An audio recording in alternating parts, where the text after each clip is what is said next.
precisa de 6 pessoas para pegar aquele homem. Precisa de pessoas fortes.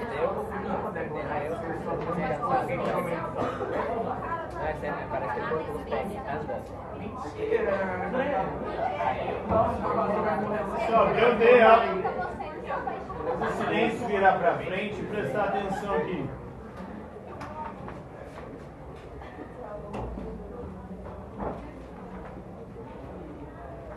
Então, na última aula a gente estava em a correção aí das atividades. Onde que a gente parou?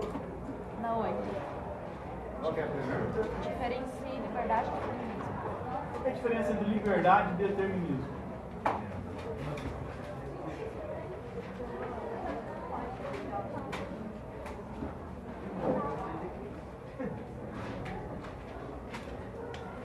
Os defensores da liberdade dizem o seguinte: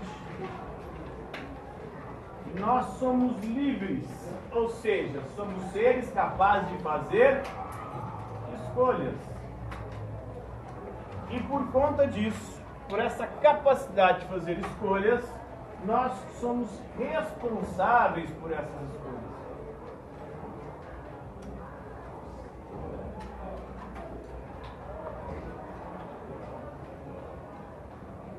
Então, essa é a perspectiva daqueles que defendem a liberdade.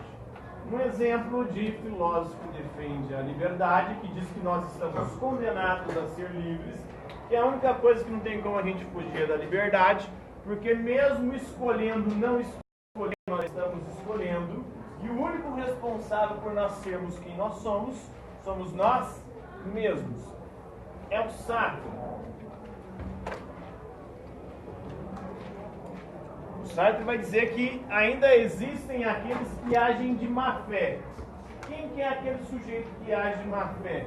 É aquele sujeito que não assume a responsabilidade pelas suas escolhas. Você faz o que fizeram de você. Você vai sofrer influência de outras pessoas? Vai. Mas no final das contas, o único responsável por você ser quem você é você mesmo. Mas, segundo Sartre, boa parte das pessoas agem de má fé jogando a responsabilidade porque elas se tornaram nos outros. Ah, eu sou assim porque meus pais me educaram assim. Ah, não gosto de estudar e não passei no vestibular porque meus professores eram ruins. Vamos jogar a culpa sempre das coisas nos outros. Hoje em dia, com a internet aí, um livro e a possibilidade de acesso a tanto conteúdo e conhecimento, será que a pessoa dizer que não aprendeu por conta do professor que não tinha uma boa didática é correto? Jogando tudo lá, tem aula de tudo quanto é coisa e feita pelos mais diversos professores com as mais diversas metodologias. Mas as pessoas preferem agir de má fé, segundo o Sartre, porque não querem assumir a responsabilidade pelas suas próprias escolhas. Jogam a culpa sempre nos outros. Ah, eu tô na merda. As outras pessoas me levaram a esse estado. Então não assumem a responsabilidade das suas próprias escolhas. Essa é a perspectiva da liberdade do Sartre. Mas temos também filósofos deterministas. O determinismo vai dizer que não existe liberdade.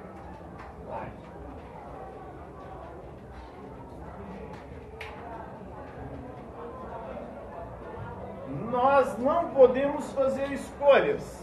E se não podemos fazer escolhas, como é que vamos assumir a responsabilidade pelo que nos tornamos? Dentro do campo da religião, nós temos o determinismo religioso. O determinismo religioso ele existe em religiões especiais protestantes. A religião calvinista. O Calvino defende a teoria da predestinação. O que diz a teoria da predestinação?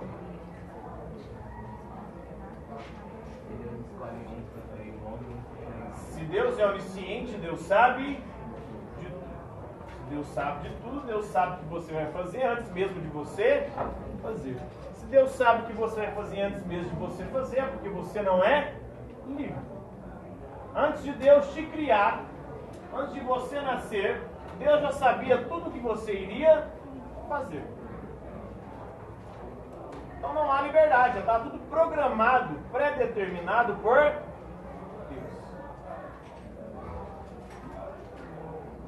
Então esse é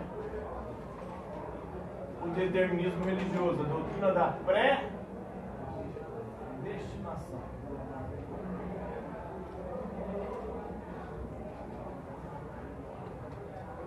Já existia um pouquinho em Agostinho, apesar que ele vai é um mistério, mas quem vai acentuar ela é o Calvino.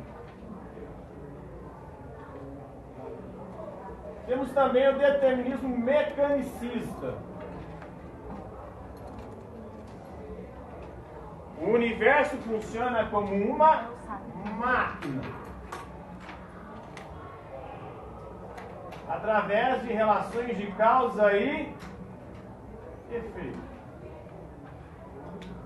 Então, tudo é previsível, nada na natureza acontece sem que já estivesse programado pela própria natureza. Ou alguém infringiu alguma lei da natureza para chegar aqui hoje?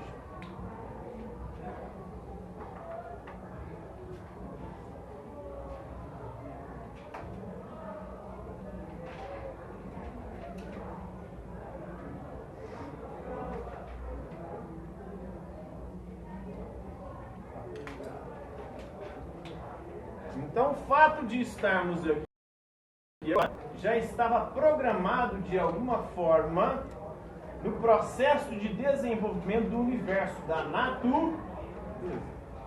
Ninguém está aqui por acaso ou porque escolheu, mas é porque isso já estava programado na natureza. A evolução é algo que já estava programado e implícito na natureza. Tudo o que acontece só acontece de acordo com as leis da natureza.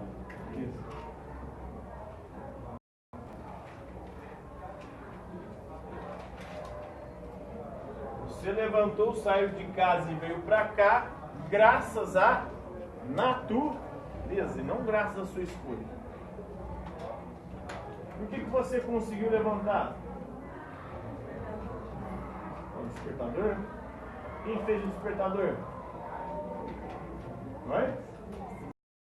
Humano, né? Um indivíduo. E como que ele fez esse despertador? Utilizando elementos da natureza, né?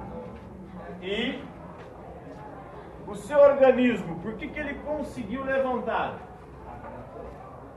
Por causa da natureza. Então tudo tem uma relação de causa e efeito. Tudo no universo funciona como uma máquina, e a máquina é previsível. E onde há previsibilidade, não há liberdade.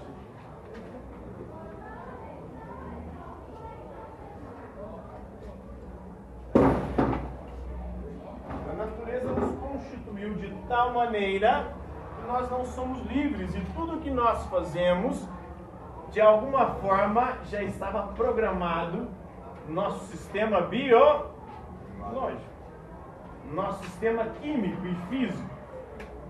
Ninguém infringiu nenhuma lei da biologia, ninguém infringiu nenhuma lei da química, nem nenhuma lei da física para chegar aqui hoje, infringiu. Teve alguém que veio voando?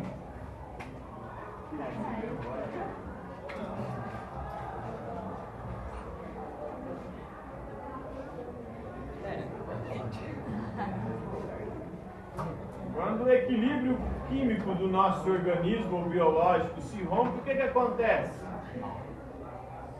gente ou fica doente ou morre, né? E é a natureza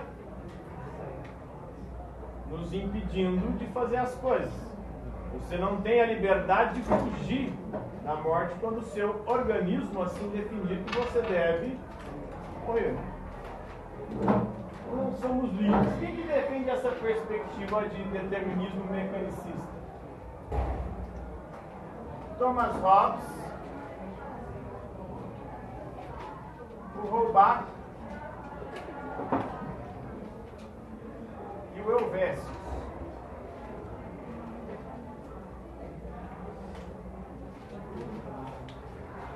E temos outros que defendem uma relação dialética entre liberdade e determinismo.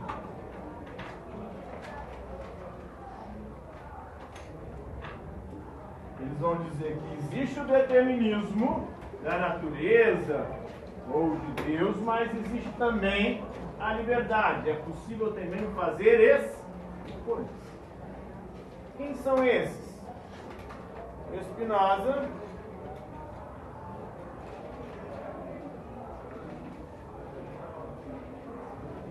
o Hegel e o Marx.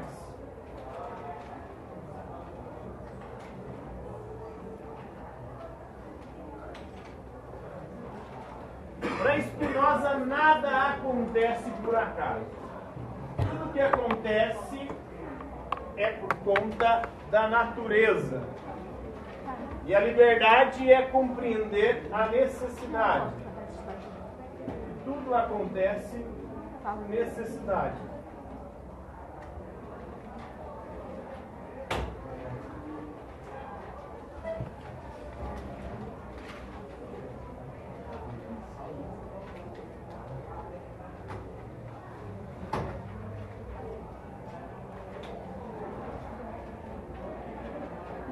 Já o Hegel vai dizer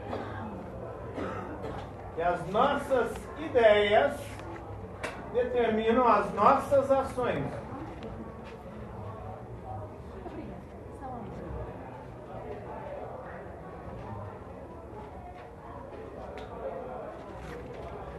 A maneira como você pensa é a maneira como você vai agir. Já para o Marx, são as condições materiais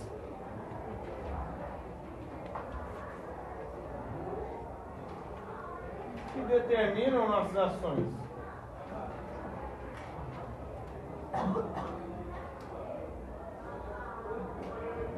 Por exemplo, se você nasce pobre, você vai agir como pobre. Agir conforme as suas condições materiais. Se você nasce rico, você vai agir como rico. Se você nasce classe média, você vai agir como classe média. Se você tivesse nascido na Idade Média, você se comportaria como um medieval. Se você tivesse nascido na Grécia Antiga, você agiria como um grego. Porque são as condições materiais que determinam a nossa forma de agir. A nossa forma de pensar e de agir. Você vai pensar e agir conforme as suas condições materiais. Qual desses aí vocês acham que tem mais razão ou menos razão? Será que nós somos totalmente livres? Será que nós somos totalmente determinados? Ou será que nós somos livres e determinados?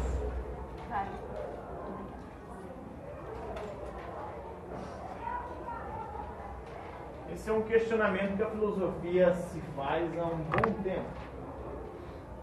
Essa relação entre liberdade e determinismo. Será que há algum Deus me manipulando, fazendo de mim uma marionete? Será que não é a natureza que faz de mim uma marionete? O que somos nós diante do universo?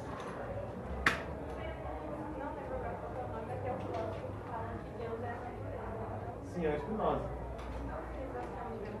Sim, é a natureza e Deus, por isso que é o panteísmo de Spinoza. A natureza e Deus que determinam o que a gente faz. De alguma forma está tudo programado pelo Deus que é a natureza. O fato de a gente estar aqui agora já estava programado desde o início do universo. E nesse momento, hoje, estaríamos aqui, fazendo isso que estamos fazendo. E nós, diante do universo, não temos poder de mudar coisa nenhuma. O que o ser humano pode mudar no universo? Ele que é uma poeira cósmica. Nós estamos completamente à mercê do universo. É o universo que está determinando tudo.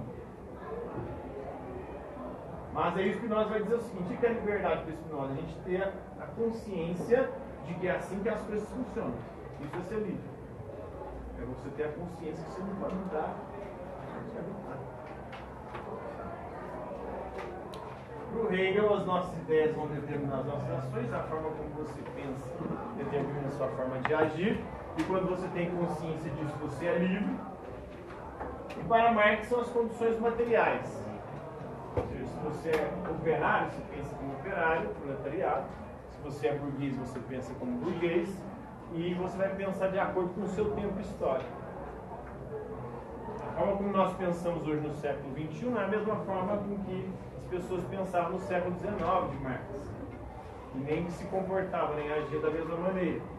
Mesma coisa em relação à Idade Média, à Idade Antiga e aos períodos outros da história. Próxima questão.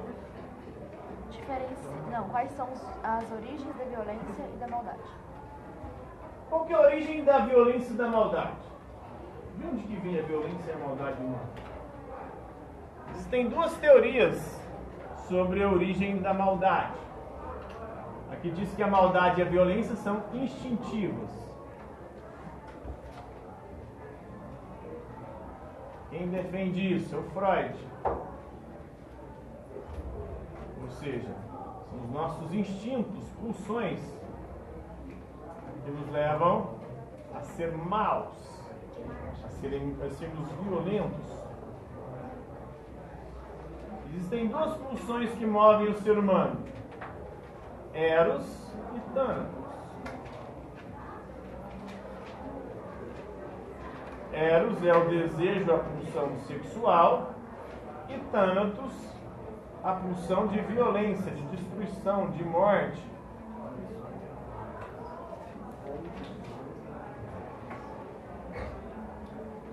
Então é isso que nos move, segundo Freud.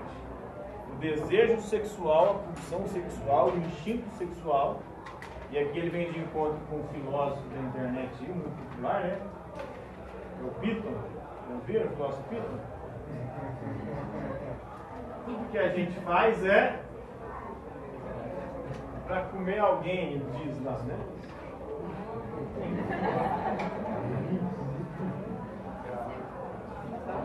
E por que você quer comprar um carro? Comprar um carro para poder pegar uma menina e tal, e finalmente. Por que você estuda? Você estuda acreditando que você vai ter uma vida melhor. Tendo uma vida melhor, você vai poder comer mais gente. E assim sucessivamente, diz o filósofo Piton, né? Mas quem já falava isso muito antes dele era o Freud. Segundo ele, tudo que a gente faz ou é movido pelo instinto da pulsão sexual ou é movido pela pulsão de violência. Eu, de uma vez só, fui movido pelas duas coisas e quase vinha a óbito, né?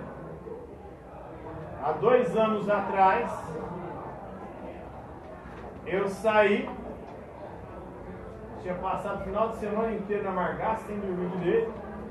Um domingo à noite, ia começar a semana do saco cheio, não teria que trabalhar na segunda, então vou no lombo, bebaço. Eu fui movido pela pulsão sexual, achando que lá eu encontraria alguém para satisfazer essa pulsão. Chegou lá, eu estava tão bêbado que eu não consegui pegar ninguém. E aí fui embora, movido pelo Thanatos, instinto de violência, destruição e morte. Fui embora completamente bêbado, dirigindo. E num determinado momento dessa viagem, eu dormi no volante e meu carro sentiu uma atração irresistível pelo poste. Foi de encontro a ele. E depois desse episódio, minha sobrancelha resolveu separar-se de mim e ficar no para-brisa do carro, estava sem cinto, minha sobrancelha ficou lá. Coloquei esse cara. E desde então eu vi o que é ser movido por essas duas pulsões. Eu podia ali também, movido por essas pulsões, a pulsão de violência, ter matado alguém. Ele está bêbado, violento. Então a gente coloca a nossa vida e a vida dos outros constantemente em risco, inconscientemente. Você pode pensar, mas eu não faço isso. Alguma coisa nesse sentido você faz inconscientemente. Você come uma comida que faz mal para a saúde, pode te matar. Você pratica um esporte radical, coloca sua vida em risco, pode te matar. Você anda com pessoas que colocam sua vida em risco, que pode te matar, ou te levar à morte. Inconscientemente a gente também tem vontade. Muitas vezes a gente só não faz é matar alguém, ou quebrar a cara de alguém, ou dar uns tabefes em alguém. Aí por que você não faz isso? Porque nós somos educados e formamos o superego. O superego é o que impede os nossos instintos, as nossas pulsões de se efetivarem. Desde criança, o nosso superego vai sendo formado através da educação. E aí ele vai impedindo a gente fazer o que a gente tem vontade de fazer. Se você pôr duas crianças brincando, elas vão, pode ser do mesmo sexo ou de sexo diferente, brincando pelado, elas vão brincar com um negocinho do outro. Eu lembro que meu irmão estava com o aniversário dele, acho que de 3 ou 4 anos de idade. Nós estamos cantar os parabéns para ele. Fomos procurar o moleque desapareceu. Caçamos ele até o quarto dele. Chegou lá, estava ele e minha priminha, a mesma idade que ele, os dois pelados, um em cima do outro. Aí os dois apanharam, porque estavam fazendo aquilo. Aí começou a formar o superego. Eu não posso fazer isso.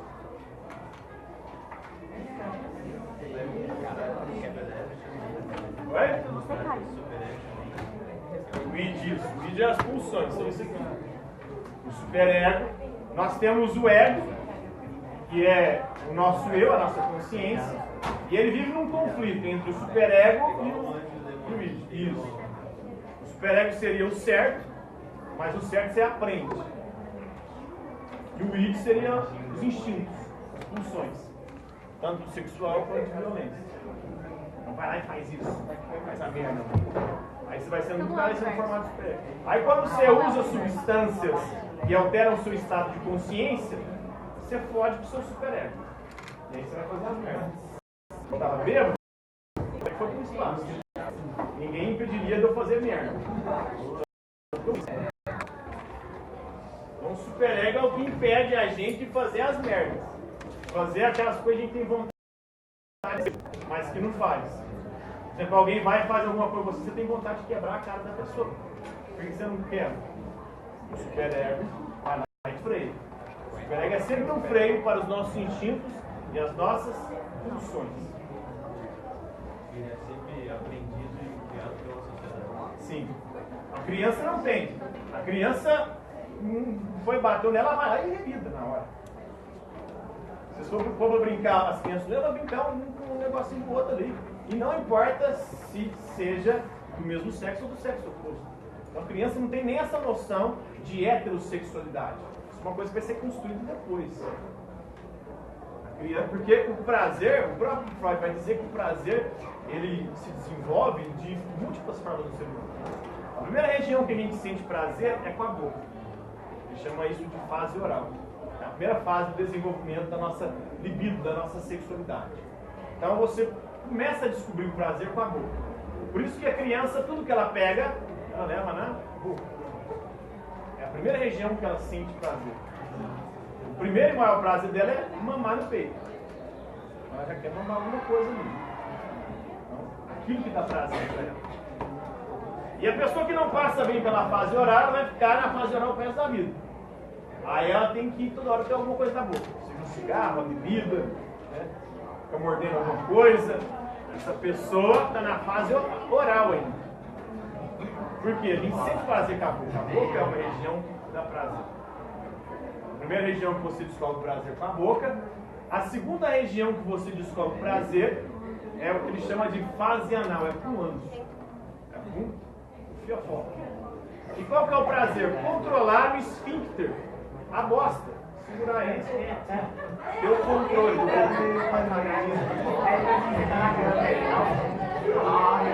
É a segunda fase de desenvolvimento. A primeira oral, a segunda anal, a terceira ele chama de período de latência, onde não tem uma região específica, mas você vai descobrindo no seu corpo. E tanto que esse período de latência tem algumas pessoas que vão começar a ter prazer com outras regiões, mas não com o genital. O genital é a última coisa que você descobre que é possível ter prazer. Tanto que a masturbação começa na transição da infância para a adolescência.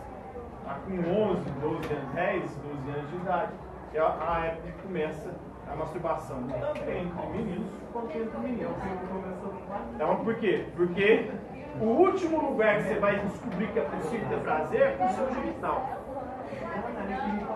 Então não tem essa noção de gênero, de biologia. A criança não sente prazer ainda com o pênis dela, o bebê, a não ser com a urina. Ela está apertada, ela vai e mija. Então isso é a teoria de Freud, é o desenvolvimento da nossa libido, da nossa sexualidade. Então ela passa por fases. A primeira oral, a segunda anal, a terceira chama de período de latência e a quarta genital. É a última fase, a última região do corpo que você descobre que é possível ter prazer é com o seu genital. Por isso que a criança ela não tem essa orientação sexual. Se for o menino com menina, eles vão brincar, com a filha do outro. O menino com menina vai brincar também. E para eles não é proibido. Só na hora que chega o adulto fala, não pode. Aí coloca a interdição, põe de castigo, bate. Aí começa a formar o superego. Eu não posso fazer isso. Aí começa a formar isso. É por isso que você não sai também. As pessoas não saem transando na rua. Apesar de que tem gente que sai, né? Mas ele deve estar sob o uso de alguma substância e alterou o estado de consciência dela. Igual aquele casal que foi pego no ano passado, retrasado, não sei, que vai ver adulto da fumareira, né? Vocês lembram?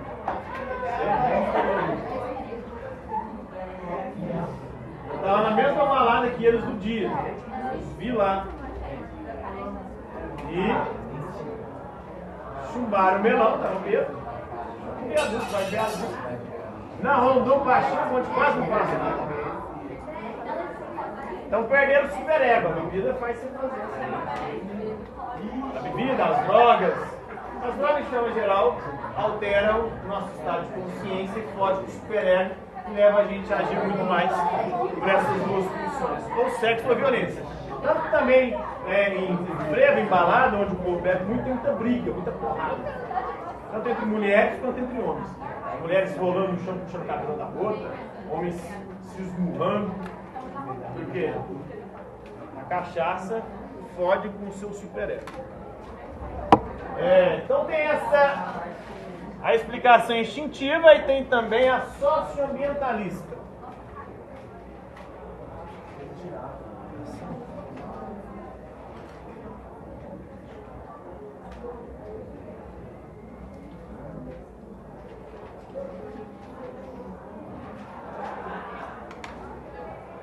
Então, o que determina, ou o que nos leva a sermos violentos e maus?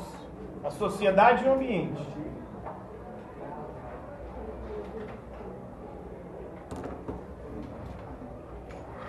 Se você vive numa sociedade violenta, você será violento. Se você vive num ambiente violento, você será violento. Se você vive numa sociedade má, você será mau. Se você vive num ambiente mau, você será mau. Então são duas vertentes divergentes aí. Quem que defende isso aqui? O Watson e o Skinner.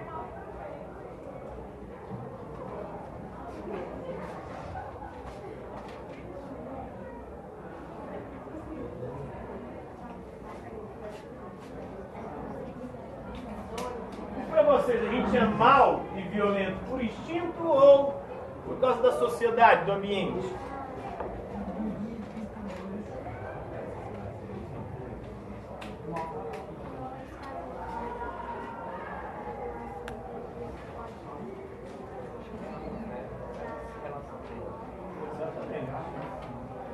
pensar, ambos acabam influenciando as nossas ações.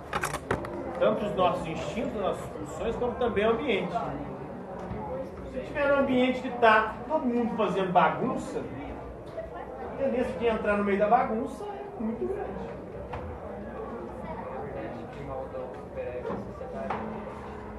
Sim, eles exercem bastante influência. Tanto que tem o famoso caso da turba, né?